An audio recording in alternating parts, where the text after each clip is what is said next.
already filmed a 20-minute video talking about the first half of Daredevil Born Again, and then of course I get on it and my mic wasn't on, so isn't that just absolutely phenomenal? Let's go, baby! Let's go, baby! Is my mic on now? Oh, computer, is my mic on now? Sorry, I'm kind of losing my mind here a little bit, considering I think that was a phenomenal video I just filmed, and now I have to do it all over again. Isn't this fun?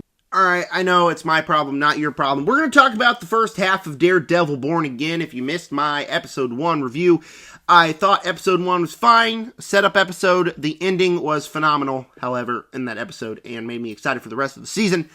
Did the season warrant my excitement?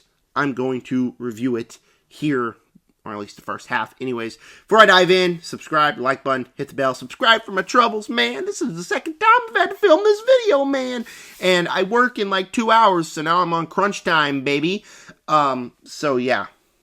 And to be completely honest, the first half of the second season of Daredevil Born Again gets one word. Mid. I think the season's mid, as a whole.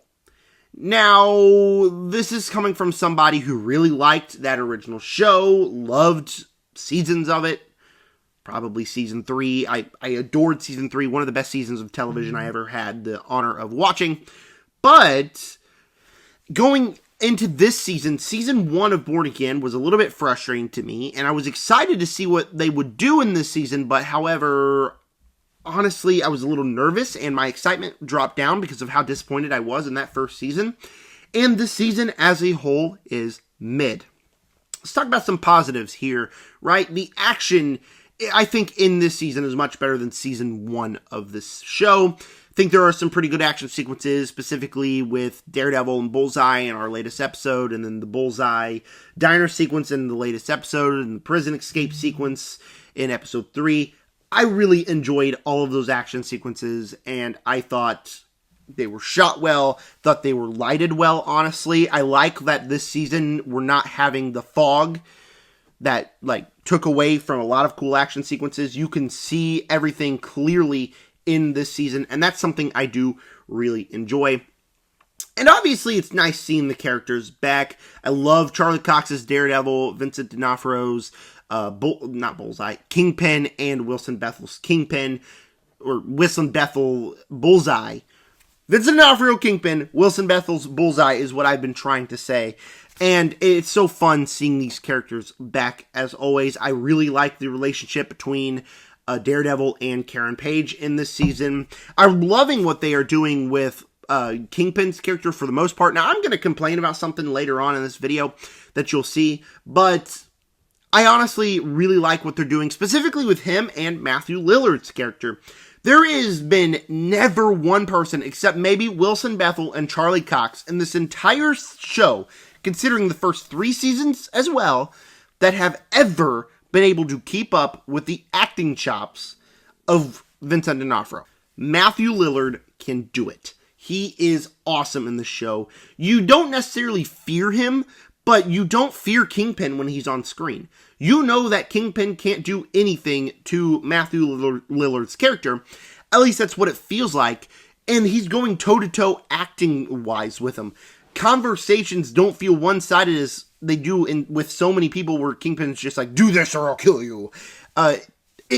He says, do this or I'll kill you. But you don't feel the fear that you're supposed to feel when Kingpin says that when Matthew Lillard's on screen, and it takes a very special performance to do that with the phenomenal performance by D'Onofrio.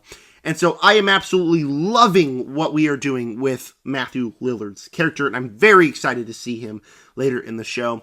And then obviously, I wrote this down in my notes as like a whole positive in and of itself, is Bullseye, because I love Bullseye. I loved him in season 3, I loved him in season 1 of the show, and I'm loving him here. Bullseye is awesome. I love that his motive in this season is to kill Vanessa Fisk to get his one good deed after he killed Froggy in season 1, because if you don't remember, Vanessa put him up to it, had him kill Froggy, so he wants to get back right by killing Vanessa Fisk, and that is just so interesting to me. A guy like Bullseye, who, is insane, and I think there's something really cool about him feeling like getting revenge is his one good deed. And there's a lot of cool things you could do that. Specifically, the fact that he threw a glass jar or something at Kingpin, bounced off of him, and thing landed in the side of Vanessa's skull. So she, I think, is dead. And that's something that nobody's seen coming except me, because Twitter decided to spoil it for me like 13 minutes after the episode came out. I don't even know how that's possible, considering it doesn't happen to the very end of the episode, but I don't know. I got spoiled instantly, man. But anyways, I still think it's kind of crazy that the show actually has the gall to kill off one of the biggest characters in Vanessa Fisk. And back to Bullseye, just the action sequences with him in it, specifically the diner sequence, was pretty awesome. It's just so fun seeing this character kind of try to have his own little redemption arc. But obviously it's Bullseye, and you know what he's doing is not good, and it's not a redemption arc. But in his mind, he thinks it is.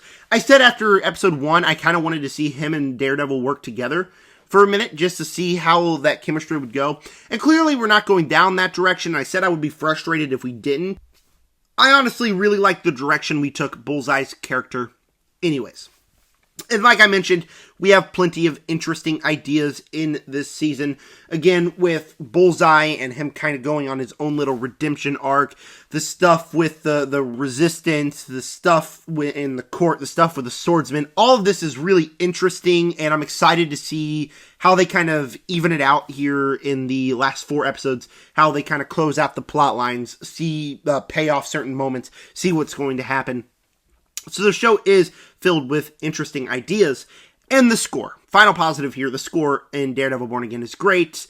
Just the theme, in the title sequence, great theme. Have it stuck in my head right now, and I have it stuck in my head at the most random moments. It's a really good theme. Score, big positive. For the show, however, like I said, there are plenty of interesting ideas. This show is not short of dumb things. Incredibly dumb, stupid things.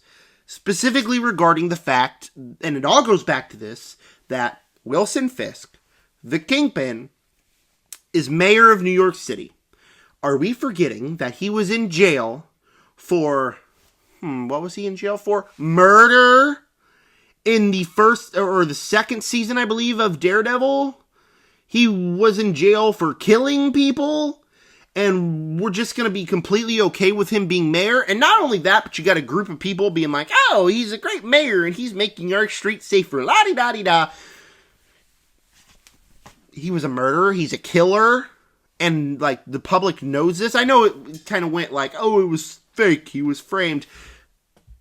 I don't really buy it. Specifically, like, knowing that the task force is just making people up and disappear, killing people.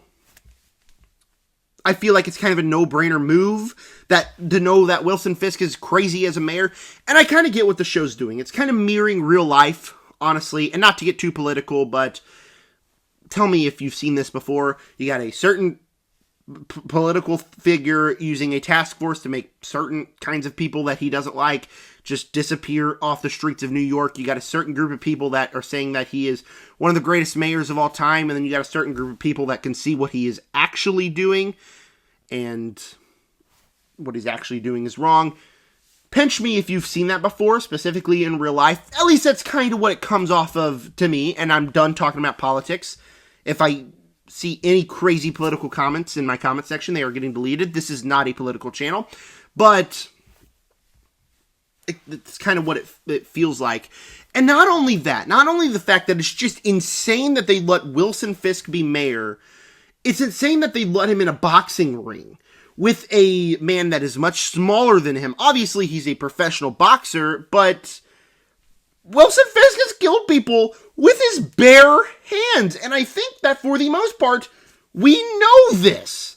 The general public in New York knows this, that he has killed people. And they're just like, not only the fact that he's mayor, not only that fact that they're going to say, oh yeah, mayor, you can go in and fight a professional boxer. That's all right. We're just going to ignore that fact. But the fact that Wilson Fisk is a much larger man, a much heavier man, and a much stronger man, and they just Nobody stops a fight. Wilson Fisk just walks up to the guy and just like, all right, here we go. Bing, bing, bing, bing, bing, bing, bing, bing. And then kills him. I think he's dead. He just goes to the ground, not breathing. Wilson Fisk just kills him with his bare hands. And everybody's like, oh yeah, our mayor. They just watched him murder somebody in cold blood and nobody really cares. Insane. Like, I don't think in, like, any realistic idea that they'd let a mayor of anywhere do that anyways. It's just insane to me. It is so insane to me. It's like someone was in the writer's room like, oh, you know what would be cool? If Wilson Fisk was in a boxing match. Oh yeah, wouldn't that be cool? Let's just write it. I don't care if it doesn't make sense, because it doesn't make sense. And that's what I mean by dumb things. The stuff that they've allowed Wilson Fisk to do makes no sense considering he is the mayor of New York. And the fact that he's mayor of New York, I just cannot wrap my head around. Another thing that is really frustrating to me is the show feels way too edgy, at least in my opinion. Now, what I mean by that is the original show had language, it had blood, it had guts, it had gore, and that's awesome. This show feels like it's kind of trying to copy that, where Daredevil will grab someone's arm and just twist it completely around. I can't do it, but kind of like that, and you just have like a gallon of blood just squirt out. Now, I've never seen someone get their arm completely twisted in half, and so I don't know how much blood would be out there. Pretty sure, like, that's too much blood, and just every time someone gets punched in the mouth, it's just blood squirting everywhere. I can't buy it. It's like, it feels kind of like the show's just trying to be way too edgy, and considering with the F-bomb, where it feels like everybody says the F-bomb every other sentence, it's okay to have people like, I don't know, Bullseye saying the F-bomb. That's alright. That's okay. An agent goes off on a spurt in the latest episode, and that is completely okay to me. I was alright with that. It's the fact that you have people like Karen Page just being like, oh, I effing hate the Kingpin. I effing hate this guy. It does not feel natural for her character to have that bad of a mouth. And it's like the writers, yet again, were sitting in the room like, let's make it edgy. And I saw a post where it said, if season 3 of Daredevil was written by the writers of Born Again, Daredevil would have said, I beat you. I effing beat you. And that is so true because it feels like every single other word has to have an F-bomb. There are certain characters that can say the F-bomb. That's alright. Karen Page? I don't really feel comfortable with her having that dirty of a mouth as she is in the season. And so it just feels like the show's trying too hard to be the original show. It's like you go eat a perfect hamburger, then you go to another place and you tell them, hey, I love this hamburger, can you make it like that? And they sprinkle in their own little ingredients in there. It all tastes different, but you got the same ingredients in there, just in a different skin. I hope that analogy makes sense, but that's kind of how I'm going to describe it, because it just feels like it's trying too hard to be the original Daredevil. And honestly, every time I watch a show, I just kind of wish I was watching the original. I'm just going to throw it out there. Everything in the original show is better than everything in Born Again. You got the action that's better, the character moments that's better, the lighting, the cinematography. Everything is better in that original show. Not to say that Born Again's terrible. There are things I enjoy. It's like a 3.5 star season for me so far. But everything from that original show is so perfect, and I can't help but think, wouldn't it be awesome if we had a season 4, and a season 5, and a season 6, and a 7, and an 8, and a 9, and a 10 of the original Daredevil, because I could watch that show for so much longer. When it ended, I was upset, and I am a little bit upset now that we have Born Again, which is just significantly worse than the original show. But we still got so much left. We still got to get to see Jessica Jones later on in the season. Maybe the second half will be better. I don't hate the first half. It's not the same as the original show, and it's a little bit frustrating for that. So, Daredevil Born Again, Season 2, the first half of it, I'm not going to give a score, obviously. If I had to, I'd probably go like a B, but I'm not going to give a score, obviously, because the show hasn't completed. But, yeah, that was my thoughts on the first half of Daredevil Born Again. Stay tuned for a Boys Season 5 review coming very soon. At least the first 2 episodes. And with that said, subscribe.